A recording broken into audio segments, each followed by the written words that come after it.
Guys, this is Aditi Pandey. मैं आप सबका स्वागत करती हूँ हमारे चैनल आईएएस पॉइंट में। आज का टॉपिक है बैंक धोखाधड़ी। जैसा कि आप जानते हैं कि हमारे लाइफ में टेक्नोलॉजीज़ काफ़ी आ गई हैं। एक ओटीपी से भी कई सारे ऑनलाइन काम हो जाते हैं। हम मोबाइल से भी बहुत सारे काम घर बैठे बैठे ही कर लेते हैं। जैसे बिजली के बिल पे करना हो गया, पैसे भरना ही हो गया फ़ोन में, बहुत सारे काम। लेकिन इनसे एक नुकसान तो होता ही है। हाँ, इसके पॉजिटिव इफ़ेक्ट काफ़ी ज़्यादा होते हैं। एक तो हमारा टाइम काफ़ी ज़्यादा बच जाता है, ऊपर से हमें कहीं आना जाना नहीं होता है, बैठे भी काम हो जाता है। लेकिन इसके नेगेटिव इफ़ेक्ट्स हैं कि लोग आजकल इसमें भी धोखाधड़ी करने लगे हैं। जैसे कि आपको फ़ोन करते हैं किसी भी बैंक के कर्मचारी बन के, एंड फिर आप उन्हें अपना ओटीपी, पासवर्ड, जितने भी ज़रूरी इन्फॉर्मेशंस हैं आप उन्हें दे देते हैं और वो आपकी इस इन्फॉर्मेशन का फ़ायदा उठा लेते हैं। तो इसे कहते हैं बैंक धोखाधड़ी। यहाँ जो भी होते हैं धोखेबाज लोग, वो आपका बैंक अकाउंट हैक करने के लिए आपके नंबर पे ही एक नकली सिम तैयार करते हैं। बैंक में जो भी आप मोबाइल नंबर रजिस्टर किए रहते हैं उसी के ज़रिए ये फ्रॉड करते हैं। रजिस्टर्ड नंबर के बदले में दूसरा सिम इशू करा लेते हैं। इस मोबाइल नंबर के ज़रिए वो वन टाइम पासवर्ड यानी कि ओटीपी हासिल करते हैं। सारी निजी जानकारियाँ उन्हें प्राप्त हो जाती हैं। जैसे ही उन्हें आपका ओटीपी मिलता है, उनके पास अपने आप ही आपकी सारी भी निजी जानकारियाँ चली जाती हैं, जिसके बाद वो सारे पैसों को निकाल लेते हैं। इसीलिए कभी भी अगर आपको कोई फ़ोन करके कहे कि वो बैंक के इंसान हैं या कर्मचारी हैं, सरकारी कर्मचारी हैं, आप उन्हें अपना ओटीपी बता दें या फिर अपने डेबिट या क्रेडिट कार्ड के पीछे के नंबर्स बता दें, आगे के नंबर्स बता दें, तो आप कभी भी इसे शेयर ना करें। बल्कि उस नंबर को कहें कि ठीक है, अगर इतना ज़रूरी काम है तो मैं भी बैंक में आता हूँ। अक्सर लोग अपना टाइम बचाने के लिए या फिर आलस से बचने के लिए अपना सब कुछ, अपनी सारी जानकारियाँ फ़ोन पे ही शेयर कर देते हैं। क्या आप पूरी तरीके से श्योर हैं कि आप जिसे शेयर कर रहे हैं वो एक बैंक का ही आदमी है या फिर वो आपके साथ धोखा नहीं करेगा? इस बात की क्या गारंटी देते हैं आप? इसीलिए कभी भी अगर आपको इस तरह की कॉल्स आएँ या मैसेजेस आएँ तो कभी भी अपना नंबर, पासवर्ड, ओटीपी कुछ भी शेयर ना करें, बल्कि सीधे सीधे कहें कि मैं भी बैंक में काम करता हूँ, ऐसा तो कुछ नहीं है, या फिर मैं भी बैंक में आके पता करता हूँ, उसके बाद मैं आपको सारी जानकारियाँ देता हूँ या फिर देती हूँ। और एसएमएस सर्विस अपनी एक्टिव करा लें, ताकि यदि आपके बैंक से कोई भी ट्रांजैक्शन होते ही आपको सूचना तुरंत मिल जाएगी। और अपना अकाउंट नंबर, रजिस्ट्रेशन नंबर या अचानक से आपके फ़ोन पे कोई भी ओटीपी आता है तो वो किसी को भी ना बताएं, चाहे वो आपके जानने वाले ही क्यों ना हों।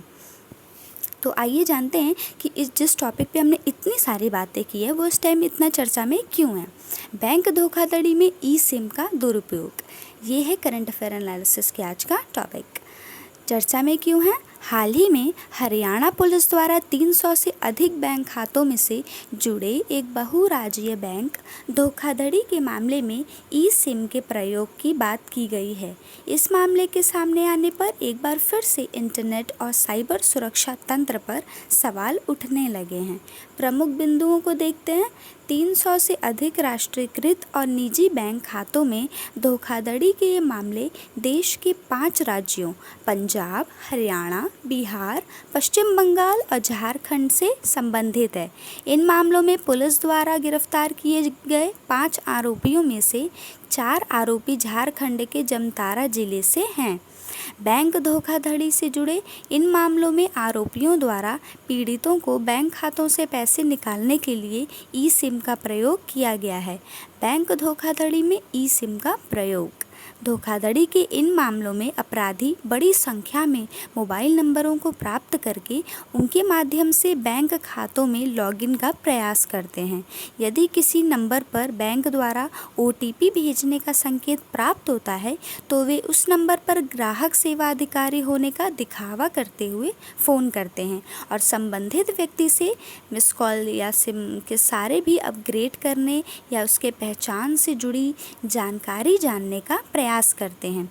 इसके बाद अपराधी पीड़ित को एक ईमेल भेजते हैं जिसे आधिकारिक ग्राहक सेवा नंबर पर भेजना होता है।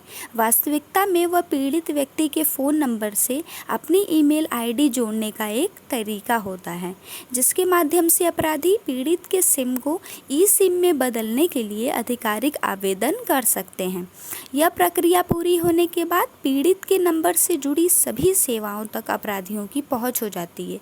ई सिम का पूरा नाम एम्बेडेड सब्सक्राइबर आइडेंटिटी मॉड्यूल है। इसे ई एम्बेडेड सिम भी कहा जाता है और इस नाम से भी जाना जाता है।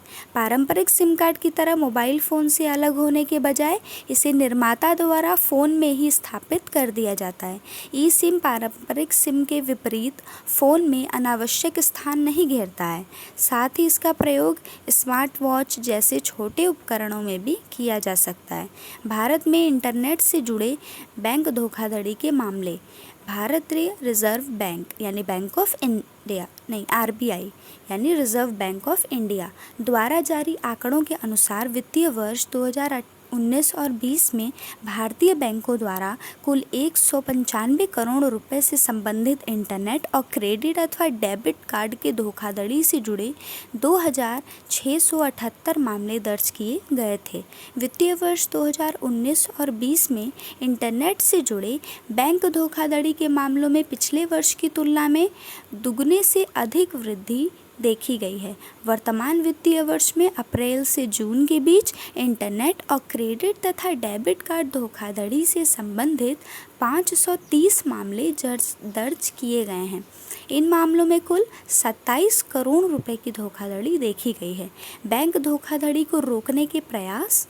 बैंक धोखाधड़ी की निगरानी और पहचान में सुधार लाने हेतु आरबीआई द्वारा विभिन्न डेटाबेस और सूचना प्रणालियों को जोड़ने का प्रयास किया जा रहा है।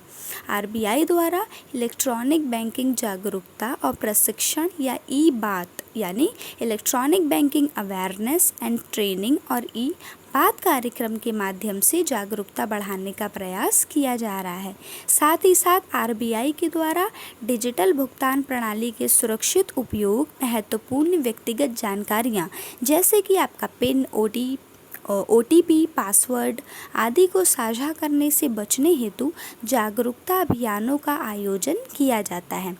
आरबीआई द्वारा सभी बैंकों और प्राधिकृत भुगतान प्रणाली ऑपरेटरों को डिजिटल भुगतान के लिए सुरक्षित उपयोग के बारे में अपने उपयोगकर्ताओं को शिक्षित करने हेतु एसएमएस, प्रिंट और विजुअल मीडिया आदि के माध्यम से लक्षित बहुभाषी अभियान शुरू करने का निर्देश दिया गया है। हाल ही में महाराष्ट्र द्वारा इस प्रकार की बैंक धोखाधड़ी से बचने के लिए कुछ आवश्यक दिशा निर्देश जारी किए गए हैं। आगे की राह क्या होगी? पुलिस के अनुसार बैंक और टेलीकॉम कंपनियों की ओर से प्रक्रियात्मक कमी और तत्परता का अभाव ऐसे मामलों में वृद्धि का एक बहुत बड़ा कारण है। ऐसे मामलों में बचने के सबसे प्रभावी कारक तो ग्राहक जागरूकता को ही माना जाता है, क्योंकि हम ही अपना ओटीपी शेयर करते हैं। यदि हम थोड़े से जागरूक हो जाएं और अपने आलस्य को किनारे रख के अपने बैंक के ज़रूरी जो जानकारियां हैं उन्हें फ़ोन पे न शेयर करने के बजाय बैंक में जाके शेयर करें, तो फिर ऐसी घटनाएं हमारे साथ घटित नहीं होंगी तथा किसी से भी अपनी निजी जानकारियां शेयर नहीं करनी चाहिए। बैंकिंग क्षेत्र में तकनीकी के प्रयोग को बढ़ावा देने के साथ इससे जुड़ी सुरक्षाओं के मजबूती पर भी विशेष ध्यान दिया जाना चाहिए। बैंक द्वारा स्थानीय प्रशासन के सहयोग से नवीन तकनीक और उसमें जुड़ी सुरक्षा चुनौतियों के संदर्भ में जन जागरूकता को बढ़ावा देने हेतु भी आवश्यक प्रयास किया जाना चाहिए। जो बैंक धोखाधड़ी है उससे बचने का आई थिंक सबसे सरल उपाय यही है कि ग्राहकों को जागरूक करना। अगर ये हमें पता होगा कि हमें अपना ओटीपी या अपना पिन किसी से भी शेयर नहीं करना है, ऐसे फ़ोन पे या फिर ऑनलाइन सिर्फ एक मैसेज पे, तो फिर हमारे साथ ऐसी धोखाधड़ी नहीं होगी। तो आप लोगों से भी रिक्वेस्ट है कि ऐसा अगर आपको कभी भी कोई कॉल आता है तो सीधे कहें कि ठीक है, मैं मानता हूँ कि आपको कोई काम होगा, या मानती हूँ मैं बैंक में आके आपसे अपनी सभी जानकारियाँ शेयर कर दूँगा, पर फ़ोन पे मैं आपको कुछ नहीं बता सकता। अगर वो फ्रॉड होगा तो वो बिल्कुल भी आपको फ़ोन नहीं करेगा उसके बाद। तो अगर आपको ये वीडियो पसंद आई हो तो हमारे चैनल को लाइक करें, सब्सक्राइब करें एंड शेयर करें। Thank you so much.